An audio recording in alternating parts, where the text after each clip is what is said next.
Welcome to Tea Time, my friends, a place where I muse about my gender transition experience and in the process aim to comfort and inspire others to a greater level of self-awareness.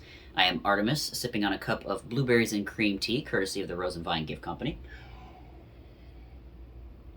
And after listening to Dylan Mulvaney speak about being a tampon ally and the label of transphobic that he cast upon those who objected to his motives, I realized that it was personally time to follow the string attached to the claim of being so righteous. To call oneself an ally is a term that often gains immunity from any ire, like showing your soft underbelly, and in human society consequently can even come with the perk of being applauded or celebrated.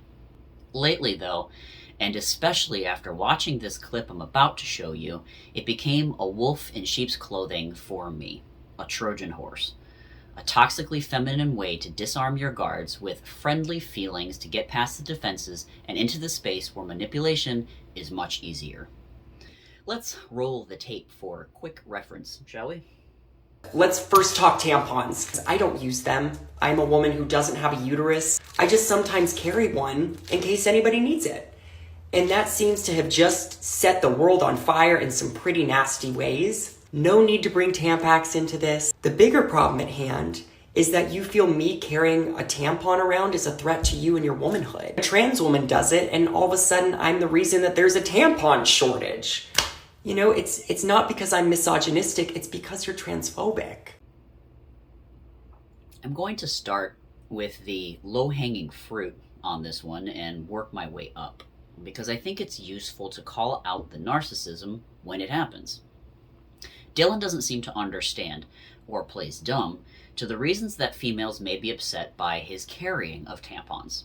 Now, if I were attempting to label myself as an ally to a group, let's say women, I would begin by finding out what they would actually find helpful, supportive, or useful. To be an ally, by definition, is to unite or connect in a personal relationship, as in a friendship or a marriage, so this first step would make sense. For anyone who has had friends for a long time or a happy marriage, you would also know that in order to keep it that way, conflict resolution must be done from a place of empathy. And there will be conflict. If my friend or spouse told me that I was doing something that was hurtful to them, the next step would be to empathize and resolve if I wanted to keep that connection and I was genuinely in line with my claimed ally status. Since Dylan is claiming to be an ally to women and by extension a friend, then something along the lines of, "I'm sorry, what can I do to make this right for you?" seems to me the next and best step. Instead, he makes no attempt to understand or empathize with the upset and doubles down by calling the upset females transphobic, something that indicates they are the ones with the problem. This is textbook narcissistic behavior, and if you want more practice spotting the patterns, I've been working on a series called Defense Against the Dark Narcs.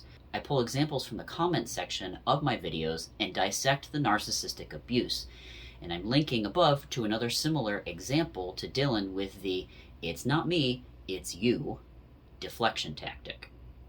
But Artemis, what if people you're trying to support are throwing shade at you because they genuinely are phobic or hateful? Okay, so you can't make everybody happy, and bending to anyone who complains makes you a doormat. So how can you keep yourself safe and be a good ally? We'll talk about that in a minute, but first, let's ponder on the reasons why women would be upset at his tampon toting to show them the empathy that Dylan did not. And for the sake of being objective, also throw old Dylan a bone. If, let's say, a female were upset at the fact alone of a biological male purchasing tampons, I can see where Dylan's claim of transphobia might have substance. After all, worrying oneself with the purchases of another when it doesn't involve you seems to be an overreach of concern. It would be like me being upset that a biological male is purchasing lingerie designed for females. What they do behind closed doors is none of my business. And it wouldn't be their fault if the manufacturer were to run out of lingerie, any more than it would be if there was a tampon shortage. It's a free market. That's the conclusion of the bone I'm throwing for Dylan, because I believe that the vast majority of women are not upset that some trans women are just buying tampons.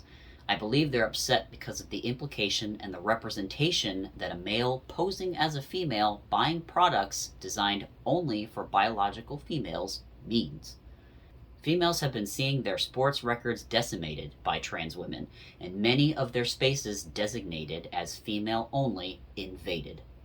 To have something that represents their reproductive process, which many find sacred, now also repossessed, is the last straw for many. On top of this, unless you're carrying the tampon to give to a female you directly know without entering the restroom facilities, the implication of Dylan saying he carries tampons to give to females in need is that he will be in the restroom when the need arises to give to a random stranger, which is another perceived invasion. And honestly, even in the 15 years that I spent cycling the flow, I never once saw a stranger provide a tampon, and probably because it's not safe to put something inside your body cavity from a stranger. We've been taught that for a while. In contemplating this, it seems to me that perhaps Dylan didn't think that Good Samaritan reasoning through from the perspective of his audience, which tracks with his lack of empathy so far. It's yet another example of his failure to be an ally, instead an example of him living inside his head as a virtuous helper, or using that as an excuse to carry tampons for whatever his reasoning actually is. By now, I think I've established that carrying a tampon for random females in need may not be the most optimal way to signal that you're the group's ally. And not just because many of them wouldn't take you up on the offer. Anytime you have a group made of hundreds or thousands or even millions of individuals linked only by one trait, such as sex, the amount of variability within them is likely to be great. Claiming that you are an ally to them, or a friend, is a blanket statement that you are bound to violate. For example, I would say that there have been many dogs that I have loved, but I would not consider myself an ally to all dogs. In fact, there have been many dogs that I have downright loathed. I have put my resources in support of certain dogs who have demonstrated great partnership for me on a case-by-case basis. The tribalism mentality, where one blindly makes black and white judgments in favor or opposition to something based on one single factor, is a low resolution and, in my opinion, sloppy way to make decisions. It's the same mentality that allows soldiers to dehumanize their targets and destroy them. The same mentality that causes fatal rioting after football matches. Cat people versus dog people, men versus women. Here is Dylan Mulvaney saying that he is an ally to women, but only the women who agree with him. So really, he isn't an ally to women. Instead, Dylan has shown none of the empathy and support, but gained all of the virtue signaling clout that comes with claiming to be an ally. This is a narcissist's jackpot. A no-risk situation that has no cost for entry and no loss for exit. Because if there's backlash against the group, he gets to walk away with but a classic apology video. So, how does one go about being an ally by definition of the word? Maybe you actually do want to make a difference, and after listening to this video, you're wondering what you can do to help. My suggestion would be to avoid using the tribalistic blanket terms like I support all women, all senior citizens, I love all dogs or all cats, and build a strong and healthy connection with individuals who exhibit worthy traits. Support these individuals specifically, and not just on the grounds that one category defines them. This requires you to know yourself first, know how to find and maintain amazing relationships, and directly rewards positive behavior that you have intimate knowledge of. Even people who say they are dog people or cat people may have to admit that they have met dogs or cats that they don't even like, and are forced to eat their words on the claim. I think it's understandable to want to make big positive impacts. It is, after all, one of the well-known grandiose facets to human nature. It just seems to me that we often forget that if we each made one high-quality connection, the whole world would be affected in this way.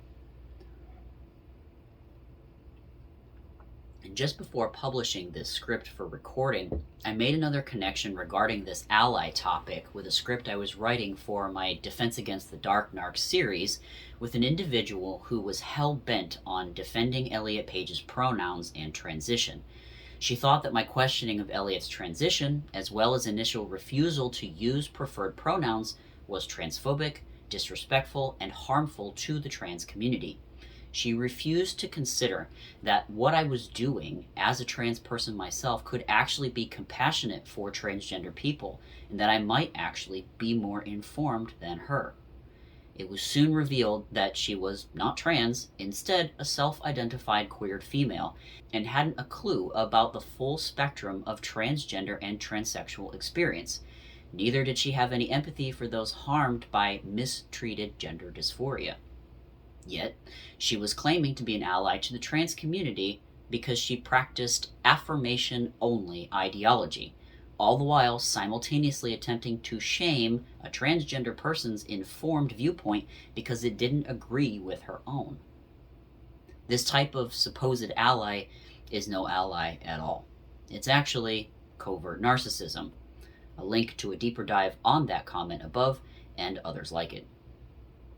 While she may believe she is being helpful, she's only willing to be helpful and supportive as far as the ideology agrees with her own, which with the narcissist is oftentimes serving their own needs for validation. She self-identified as a queer person, so I'm guessing she closely identifies also with the struggle of being gender non-conforming, and so will give acceptance and empathy to almost anyone that has this in common with her. But they also often do this at a distance, like with celebrities or even just people they only loosely know on social media. It's unlikely that she will ever meet Elliot and get to know him personally, and can project her imagined wants on this other person without ever having to confront reality.